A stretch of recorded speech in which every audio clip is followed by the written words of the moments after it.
John Berman here in for Anderson. Tonight in Surfside, Florida, we begin with newly released audio from a first responder trying to convey to his dispatcher the magnitude of what he was seeing here just moments after the tower fell. We have a 13-story building with most of the building gone. This is going to be a high priority. We're going to need TRT. We're going to need a full assignment on this, everybody. This building does not look stable. A quarter of the building that's left, we still have people standing upstairs that don't need to be evacuated. I see many people on the balconies. The building is gone. There's no elevators. This is nothing. I mean, it almost resembles a trade center. That comparison was more apt than he knew. In the immediate trauma, in the sense of dread, as a number of people unaccounted for first became known and then grew, and especially in the smallest detail. One official today got choked up talking about a birthday card with butterflies found in the rubble. The card had blood on it. It's so wrong, he said. Yet even in the urgency of the dwindling time remaining to locate survivors, this and every newly uncovered item is being treated with the same kind of tenderness and reverence and care we all remember so well from what we saw at Ground Zero almost 20 years ago. The Miami-Dade mayor says 210 people are working the site in 12-hour shifts. We will be speaking to one of them shortly. Upwards of 3 million pounds of concrete have been removed from the pile, but it is slow going. Tonight, as we've been doing, in addition to reporting the latest on the search, we are focusing on two broad tracks: the forensic effort to determine what caused this, along with the stories of those who survived, those who did not, and everyone still unaccounted for. Since we left you last night, the death toll has climbed by 1, the name not been given yet. 12 now dead, 149 unaccounted for. In addition, we have learned the names of 3 more victims. Marcus Guara was 52 years old.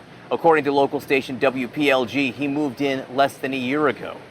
Also identified, Frank Kleiman, 55. According to the Miami Herald, he had just married Ana Ortiz, a single mother with an adult son with muscular dystrophy. Their bodies were identified earlier yesterday. Michael Altman's son Nicholas tells the Miami Herald his father was born in Costa Rica but moved here when he was 4. He was 50 years old. In a moment, we'll be joined by the structural engineer hired by the city of Surfside to investigate this collapse. First, though, CNN senior investigative correspondent Drew Griffin with the very latest on what we know tonight. As more lawsuits are being filed across South Florida in the deadly collapse of the Champlain Towers South condominium, there is more evidence residents, engineers, and the condo board knew their building was deteriorating. A letter emailed on April 9th, just 3 months ago, from the Condominium Association board president, warned the observable damage, such as in the garage, has gotten significantly worse since the initial inspection. That initial inspection in 2018, just 3 years ago, had determined failed waterproofing was causing major structural damage to the concrete structural slab below the pool deck and entrance drive. It led to a major assessment, $15 million, to repair years of damage. There was leaks in the garage. There was cracks on the balconies. So, yes, you need the money to fix it, but unfortunately, it was too late. Eric DeMora told CNN he received the letter in April outlining how the concrete deterioration is accelerating. The roof situation got much worse, so extensive roof repairs had to be incorporated. The letter was helping homeowners to understand their share of the assessment, anywhere from $80,000 for a one-bedroom condo up to $336,000 for the penthouse unit. The bigger question remains why the maintenance on the building had been deferred for so long, and how and why no one foresaw the potential for collapse, almost unheard of in a modern U.S. building. It's extremely rare for a structure that's been standing for 40 years to all of a sudden collapse in this way. But I'm sure that forensically, we structural engineers will figure out what happened and we'll get to the bottom of it. Records show a Surfside building official had reviewed the 2018 report detailing major structural damage, yet told residents that it appears the building is in very good shape. The records made public show no sense of urgency to launch repairs, as the Homeowners Association took 3 years to review inspections, hire engineers, and begin assessments to start work. An attorney for the condo board cautions patience. There's other buildings out there with engineering reports as they near their 40-year certification that reveal more drastic spalling and pitting, delamination, rebar corrosion. We need to figure out what were all the factors that went into making this building fall. And Drew Griffin joins us now. Drew, there's word that a Florida grand jury will soon look into this tragedy. What does that mean exactly? Is this a criminal investigation or just fact-finding at this point? Yeah, it's more fact-finding. Catherine Fernandez-Rundle, the state attorney for Miami-Dade County, is going to have this grand jury look into everything about this to, as she says, potentially strengthen the laws, strengthen the codes, straighten the safeguards to prevent this from ever happening again, John. Very similar to what took place after Hurricane Andrew wiped out so much of the housing down in South Florida. No, but it did lead to regulations that have made a big difference after. Maybe the same thing could happen here. Drew Griffin, terrific report. Thanks so much for that.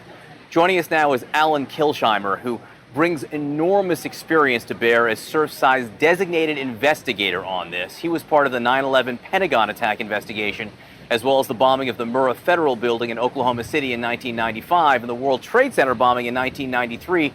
Alan, thanks so much for being with us. When you look at what's left of this building, the huge pile of rubble, it can be overwhelming. So where do you even begin your investigation? The first thing you do is you take a look at what you see still standing in the air, and then you, to the extent that's possible, you try to find structural drawings of the original design of the building, and then you begin, at least what we do is make a little list in our head of all the things that we can think of that might have caused this kind of problem. And then we begin doing materials testing, ground investigations, structural analysis of the design as shown on the drawings. We look at the history of the building's exposure to hurricane winds and any other stuff like that. As you do all that, the list that you start with of, say it's 20 or 30 things, based on experience, gets reduced. You have some things that you can say, well, that isn't what caused it. What you're looking for is a trigger, because this, as you all said, this building sat here for 40 years and it didn't come down during that 40 years. It's something precipitated. And so the idea is essentially you look at all these things, you will find things that were wrong in the building, because every building, just like a body, when doctor comes to look at you, he might be looking for one thing, but he's going to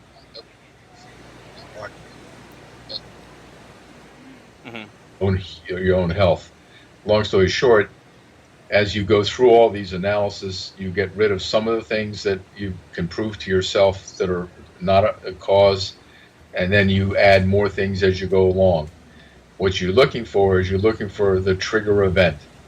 And then as you do that, you look and see, well, if, say we find 4 things that are not perfect, which like every building has that, this one thing, would it still have fallen down with the trigger event? You go through all those different combinations, and you, when buildings we've looked at were hit by planes or bombs or things like that, you know what the trigger event was. Here you don't know what the trigger event is, and generally speaking, Alan, sometimes you can't get down to one particular cause unless you get the trigger event, and that's what we're going to be doing over a long period of time. Sorry, Alan, there's a thunderstorm here, so your sound to me is going in and out. I didn't mean to interrupt you. You say you have as many as 30 different theories as what might have happened here. What are a few of them? Well, you go through looking for triggers, and this is just me thinking this, not any thought. I have nothing that tells me that any of these were even possible, but you don't know. So you have to find out things like a bomb, an explosion, a vehicle, things like that. Be the trigger kind of event. foundations moving around more than a certain amount. All those things are trigger events. Sometimes, I say, buildings talk to you if you can listen to them. And so what happens is it's possible that slabs in the building were deflecting for long periods of time. That means bending downward and nobody knew anything about it or didn't understand it. All those things can eventually lead to a problem. Usually it's not a problem. Usually there are other issues that precipitated in the collapse. What you want to do is trying to find the trigger. Alan, yeah, if you can hear me, Alan, you've obviously seen the pictures that won the Miami Herald from a pool contractor that showed, spalling in the concrete, cracks in the concrete, water on the ground there. You know about the 2018 report that was done by the engineer. Does any of that jump into you, raise red flags for you?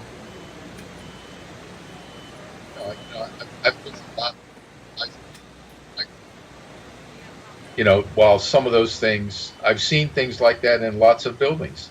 The bottom line is you have this particular building and a lot of buildings, you have the building tower, but then the first floors and the basement stick out further than the tower in plan.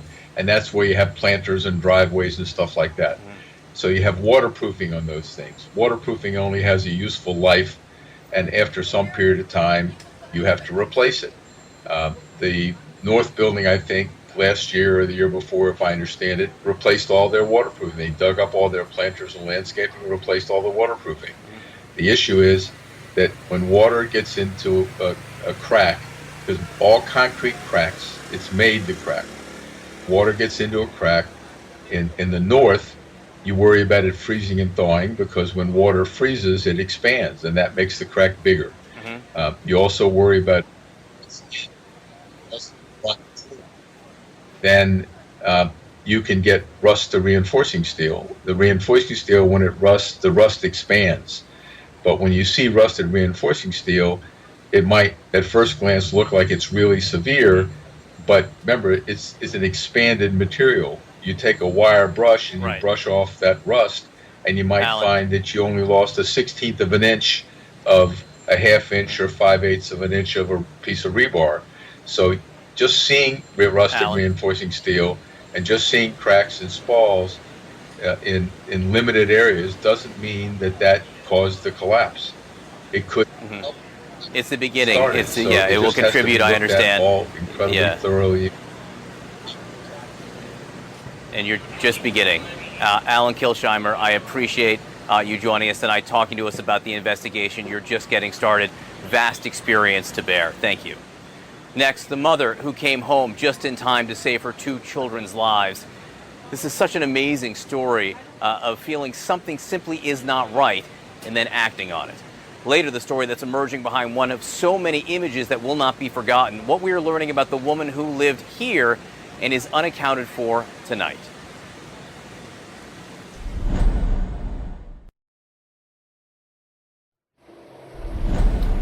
In all the heartache here, for all the questions that may never have answers, and for everything we've yet to learn, there is this, and we couldn't be happier to bring it to you.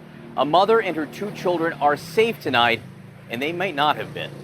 Sarah Neer was at home not long before the tower fell, like seconds before the tower fell, along with her daughter Hani, one of the 2 children who were there.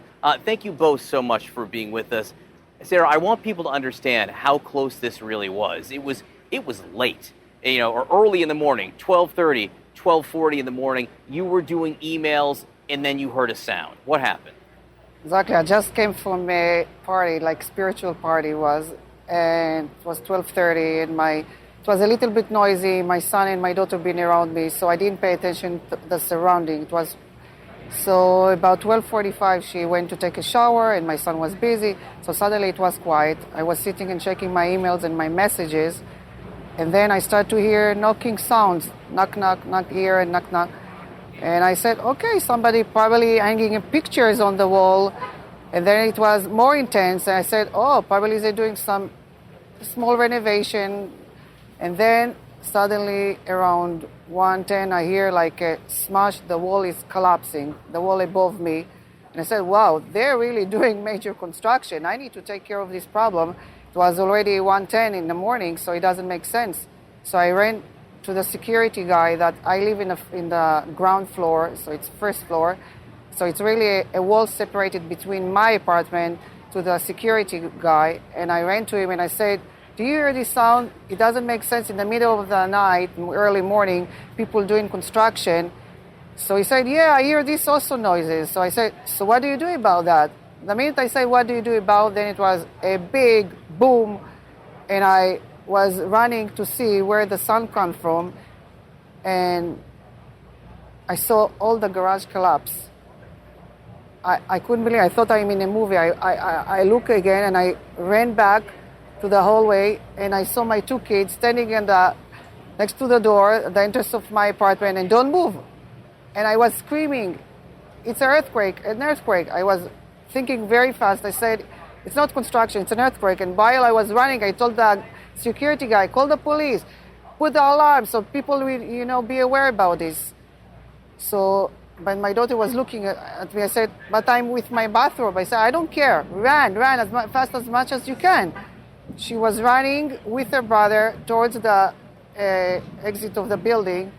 And the security guy, he was shocked. He didn't know what to do. I said, call the police. And he said, but what is the address of this building? He didn't even know. He didn't know. He was so confused. And I said, 877. Said, no, write for me. And I told my son, fast, write for him. And he wrote.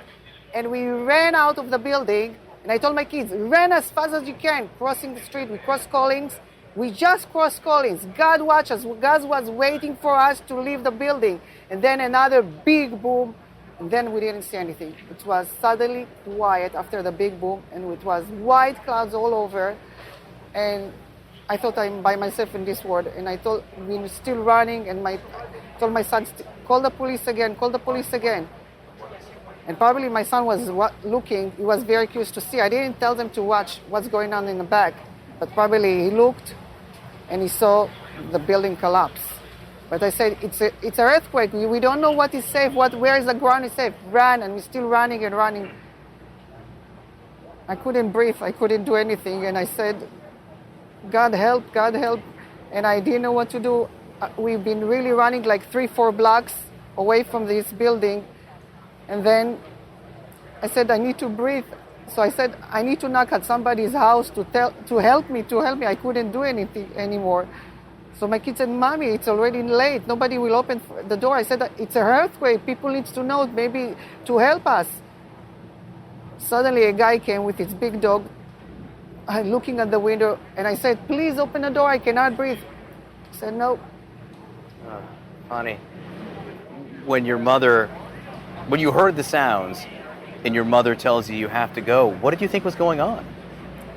In the beginning, because I was in the shower, so I thought in the beginning someone was doing construction also. So I thought when I was going to go out of the bathroom, I was going to see inside the living room planks of wood, because maybe the construction, so I thought someone was doing damage into our apartment. And then I ran out and I see just white particles just coming at me. And then I was like, this is not normal. So then I ran out of the apartment, but I was at the same time, I'm with a rope and a towel. I'm not really going out in public this. So in the beginning, no one really thinks, in the beginning, in the moment, you're just shocked. You're what's going on? Things are just collapsing, but you don't know, is the whole building about to collapse? You don't know what's going on. I know this is your first time back anywhere near the building. Just what does it feel like to be here?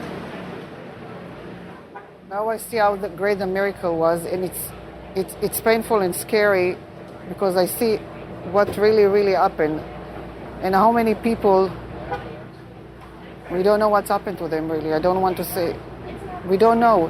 And I said how lucky we've been, and thank God what's happened.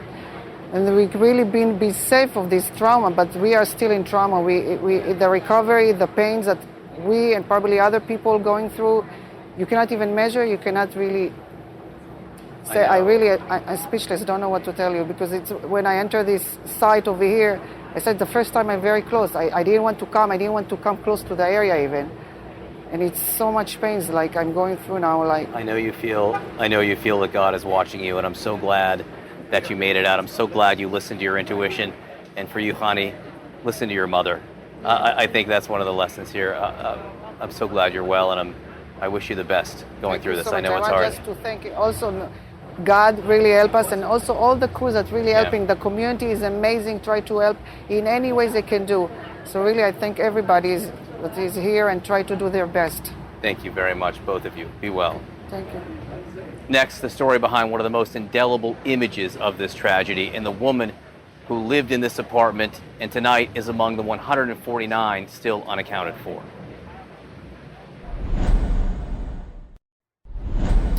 Tonight, we're also learning more about those still unaccounted for, including the woman who lived in the apartment that's now become an indelible image of this tragedy, a bunk bed on the edge of what's left of a penthouse apartment in the building. 360's Randy Kay spoke with a friend of this woman and is now able to share some of her story. This was the view that drew Linda March to Champlain Tower South in Surfside, Florida. The 58-year-old lawyer left New York City in March and rented a penthouse here just 3 months before the condo tower collapsed. Linda saw the pictures. She absolutely fell in love with it. It was the penthouse level. It had balconies. It had a view of the water. And it was, a building that had everything she wanted. So she was really, really excited about moving there. Penthouse number 4. This is what's left of it today. One of the most haunting images of the Surfside building collapse. With the wall sheared off and the building ripped wide open, those bunk beds in Linda's apartment are now teetering on the edge of the top floor. The pink and white flowered sheet and pillowcases, remarkably, still intact on the bottom bunk. For days, many have wondered if children lived in that unit. But Linda's friend tells me she rented it furnished and lived there alone. When Cindy saw the building collapse on the news, she quickly compared the address to the return address on a birthday card Linda had recently sent her. I matched it to the building, and my heart sunk. We just didn't know what to do. We felt so helpless. Cindy called her friend. No answer. Then she sent this text, asking her friend to make contact. It's your address, and I'm worried now. Every time I look at that picture, we try to look up diagrams and, floor plans. And what if she was in this room? What if she was in another room? There's a possibility if she slept on the couch in the living room. We were just all praying that, maybe just by the luck of God that she is in another room, that she somehow is somewhere else and not where those, the shaved off part of the building is. Cindy Hinton has known Linda March for nearly 40 years and refuses to give up hope.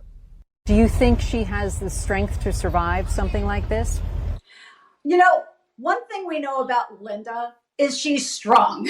And, even though she's 104 pounds and she's petite, she is one of the strongest people I know. And I know she can feel our vibe of that we're pulling for her. It's, come on, Linda. We know you can pull through this. And so, we keep the hope. Linda's friends describe her as intelligent, compassionate, and the most generous person they know. Always active and full of life, riding around Surfside on this bright pink bicycle. She got this new pink bike, and we were laughing because it was just this, totally Linda. So many questions amid the prayers. They'll one day hear Linda March laugh again.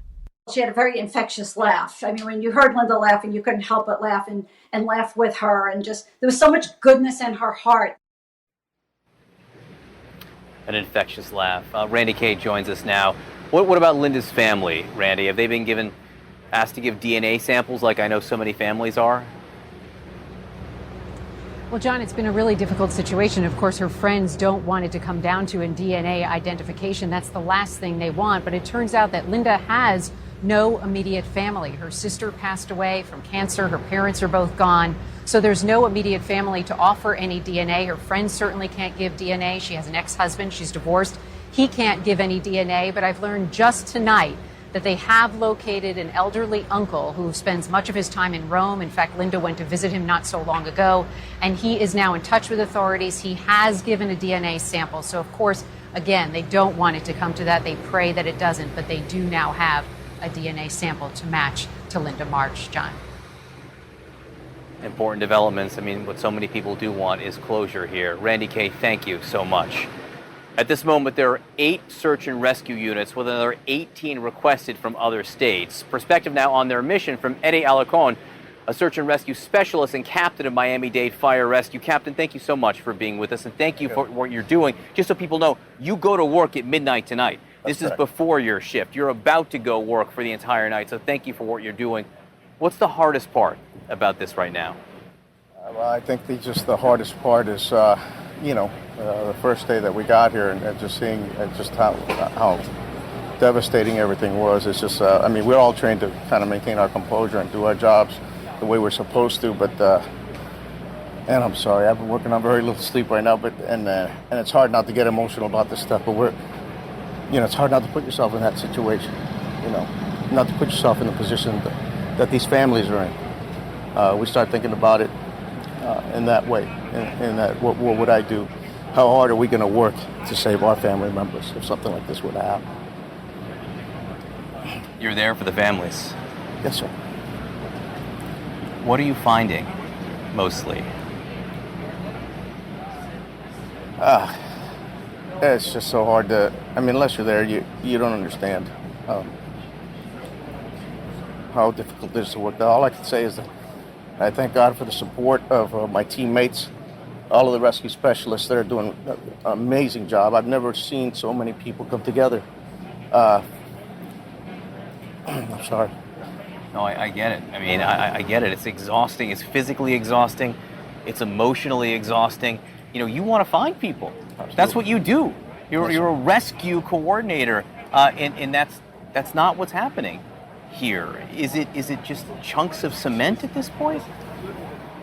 Listen, I can tell you that none of us have lost hope, because I know miracles happen, and I believe in a higher power, and I believe that if somebody's going to find them, we're going to do it. We're going to make it happen, and working together as best we can. We train for this kind of stuff all the time. You just and pray that you never have to use it. But I can tell you that, like I said, we got teams from all over the country, from all over the world, working together with us and doing an amazing job and just being so supportive of each other and just looking out for each other. Walk me through what your shift is like. When you go on at midnight tonight, what will you be doing? Well, we'll start with a briefing. They'll let us know what exactly happened the shift before. And then they'll put us at a staging area, forward staging area, where they'll give us our assignment. And then we'll march up to that pile and start hammering away and cutting away in hopes that we can find somebody, and hopefully, we're always praying for somebody to be alive, but at the very least to give some closure to the families that are waiting to hear from their loved ones. Have you had moments over the last several days where you thought you might get that miracle? All the time. We don't stop thinking that. That's what we do. Any signs? Any visible or physical signs, though? I personally haven't seen any, but it doesn't mean that it can't happen. And how long do you think this will go on at this point? That's hard to say. It's an enormous amount of work. It just seems endless. The pile seems endless. We're working night and day, and we almost feel like we're just barely scratching the surface, but I know we're making a lot of progress. I know we are. You say you're trained for this. Did anything prepare you? When you walked onto that pile for the first time, had anything prepared you for that? When I say we get trained for this kind of stuff, I'm talking about the actual, the specialties that we do, right. Working with the tools and everything that we do to try and move the debris, but nothing could ever prepare you for what we witnessed when we first got here. There's just no way to describe it. If you could say something to the families who are waiting tonight, what do you want them to know? I just want them to know that we're doing everything we can. Everything in our power. Every single one of us that are here are doing everything in our power to either bring somebody out alive or to, like I said, just to bring some type of closure and to let them know that we're doing everything we can for them. That's all. Listen, my friend, if they were here, I know they would thank you, and I know they'd say they'd appreciate what you're doing. Thank you. Please take care of yourself in this. No, I know you're working as hard as you possibly can, but take care of yourself in this also. Thank you. It's not easy. Thank you. Eddie Alarcon, and please give our best to everyone you're working with. I also. will. Thank you very much. Thank you, sir. Take care. We're going to have more on the condo collapse coming up. First, some other major events making headlines today. A sharp spike in the spread of a virulent strain of the coronavirus here in the U.S. Dr. Sanjay Gupta on the Delta variant and the state of vaccinations in this country when 360 continues.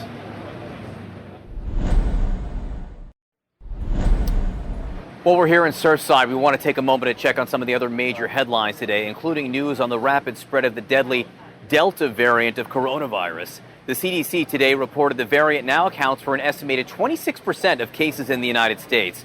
Variant concerns are now behind LA County's decision to recommend masking inside when in public areas, even for those vaccinated. And worldwide, Bangkok is reimposing restrictions. Also, several cities in Australia are in the middle of a lockdown due to the rise of this strain and a low local vaccination rate. CNN Chief Medical Correspondent Dr. Sanjay Gupta joins me now. Sanjay, terrific to see you. I want you to know everyone down here is still talking about how wonderful you were with them when you were here in Surfside. But I want to talk about the Delta variant. 26% of COVID cases now in the U.S. What does that mean? Put it in perspective. Well, we're starting to get an idea of the trajectory of growth. And this is not going to surprise you because you know that this is a more transmissible variant. We can show you sort of the progress. It was a small percentage in the beginning. We were sort of keeping an eye on it. Over time, the percentages have grown. And now, 26%, as you say, that was as of roughly a week ago. Some models now say it could be as high as 40%, John. In LA, you were just mentioning probably closer to 50%.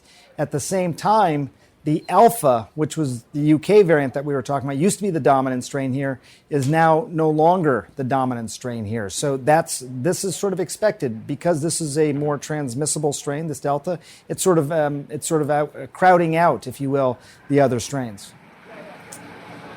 The Wall Street Journal is reporting that some people in Israel who were vaccinated with the Pfizer vaccine, that they have become infected with the Delta variant. Infected. What exactly does that mean? Is that alarming to you? Not necessarily. So these are these breakthrough infections, which basically means you've been vaccinated, you got an infection anyway. A lot of times they're found just on routine screening. People get screened for all sorts of different reasons. They feel fine, they have no symptoms, they get tested, and they actually are surprised to find out that it comes back positive. That is a breakthrough infection. John, as we've talked about for so long, the real effectiveness of these vaccines is in terms of preventing you from getting sick, needing to go to the hospital, or dying. What I think we got to keep a close eye on in Israel, and it's going to be really important, is they're around 60% vaccination, so a bit higher than we are in the United States. Do you start to see a corresponding increase in hospitalizations or evidence of severe illness? We're not really seeing that as of yet, and I hope that we don't, and there's a good chance that we won't because of what we know about the effectiveness of the vaccines. Let me just show you real quick, because this is the good news that is held up in terms of the effectiveness of the vaccines. We have the graphic. Basically, it shows that if you're looking at these vaccines, whether it's Alpha, whether it's the Delta that we're talking about, you're still getting really good protection against severe illness. Just keep in mind, a flu vaccine in any given year, as you know, John, 40, 50, 60% maybe effective. Look at the numbers there, much better. Much better. And in fact, just to be clear, in Israel, infected doesn't mean sick or hospitalized. Right now, that's a very important distinction.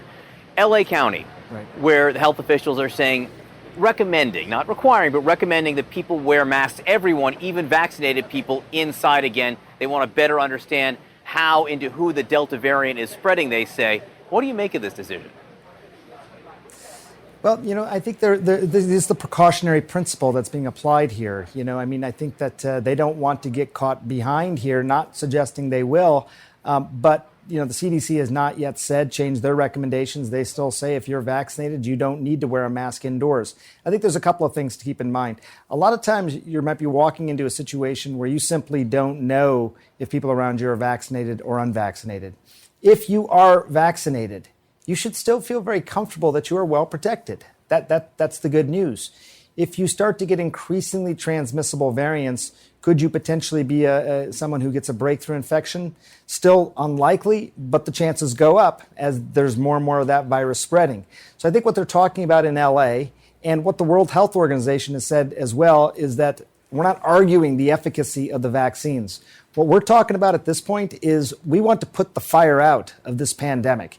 And the way that we do that is to really contain it strongly, which means for a period of time, give this virus nowhere to go. Give it no suitable options. Even a vaccinated person who may be the product of a breakthrough infection, stop that from happening. Unvaccinated people get vaccinated, and we can put the fire out. That's what they're essentially saying. Getting vaccinated is still the best thing that everyone can do. Sanjay, super helpful. Thank you so much. Ahead, more on the condo collapse here in Florida, plus rising concern about possible violence whenever the so-called results from Arizona's so-called audit of last year's election results are released, and some significant news as well about the next election. All that coming up.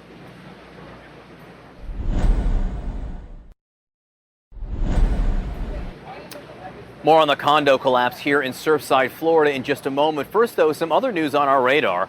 Officials in Maricopa County, Arizona say in their next election they will not reuse any of the voting machines that have been in the hands of contractors running that so-called audit in Arizona's most populous county. The county attorneys say the machines could pose a risk to free and fair elections after being subjected to inspection by a private firm called Cyber Ninjas. As for the vote count itself, no word on a precise timetable for results, if you can call them that. But tonight there are serious concerns about possible violence whenever totals are released. With that, here's CNN's Kyung Lah, who has been following this drama since the very beginning. In the past, America had a very good solution for dealing with such traitors: execution. You are listening to a threat against election defenders, stated on far-right outlet One America News Network. Maricopa County Supervisor and Republican Bill Gates tweeted his response to this video, calling it hateful, dangerous, and aberrant. This kind of rhetoric is why, at the Maricopa County Elections Department in downtown Phoenix, democracy here braces for what may be coming. The months-long so-called Arizona audit is in its final hours on this Coliseum floor, a partisan-driven exercise reviewing Maricopa County's 2020 ballots, despite two previous audits that showed no evidence of widespread voter fraud. The Republican-controlled state Senate promises it will release what it calls a report in the coming weeks, as rhetoric grows more violent. It is why the elections building is being fenced by two layers. We've seen attempted breaches before. Last November, as we watched election workers counting the vote, there has been a security situation. The Maricopa County Elections Department was suddenly surrounded. This security situation? Stop the steal! Stop the steal! This? A large armed mob was shouting to break into the election center. You can see a line of law enforcement here, the sheriff's department, and a very large crowd. A few sheriff's deputies were all that protected election workers, yes, sir, as more scrambled to protect the vote. Maricopa County Sheriff Paul Penzone. When you see that fence go up, what do you think? Well, symbolically, I think it's a slap in the face to everything that we have been as a nation. That's what we see in nations where there is civil unrest and there isn't true democracy and there isn't true respect for each other. But now it's a necessity, and that's a sad statement. Nearly 6 months after the insurrection at the U.S. Capitol, Penzone says the release of a report gives extremists another rallying event. And like the lead up to January 6th, the Arizona audit has been fueled by weeks of disinformation and extreme anger. They want to know when the right time is, where they can kind of have that combustible moment. They want to know what location is most impactful. Are you getting any indication of the timeline or the timing of when all of this may be happening? No, and we should. Law enforcement should be in the loop when it comes to timelines so that we can best prepare for how we address potential issues of escalation of violence. And by failing to do so, you are being negligent and almost reckless on behalf of the community. Penzone says the Republican-controlled Arizona Senate has shared zero information on what to expect in the audit report. He's left largely guessing, planning for the unexpected with federal agencies. Not an audit is what's happening there. It's performance art. It is largely a clown show. Even if this bamboo hunting, UV light using, lazy Susan spinning exercise appears ludicrous, says former Department of Homeland Security elections expert Matt Masterson, the conspiracy believers take this as truth. January 6th is what's the ultimate symbol of the rise of extremism, domestic extremism here in the United States, right? So it is, if that can happen at the U.S. Capitol on the day that election results are scheduled to be certified, we all need to be aware that it can happen anywhere and take the necessary precautions for sure. While Arizona awaits the release of this so-called report, the rhetoric is not calming down. After some significant outrage, that OAN personality tried to explain the threat, but he did not apologize. Kyung Law, CNN, Los Angeles. Our thanks to Kyung for that amazing reporting. Up next, from here in Surfside, the companion building to the one that collapsed with a similar design, what CNN found as we went inside to investigate the North Tower.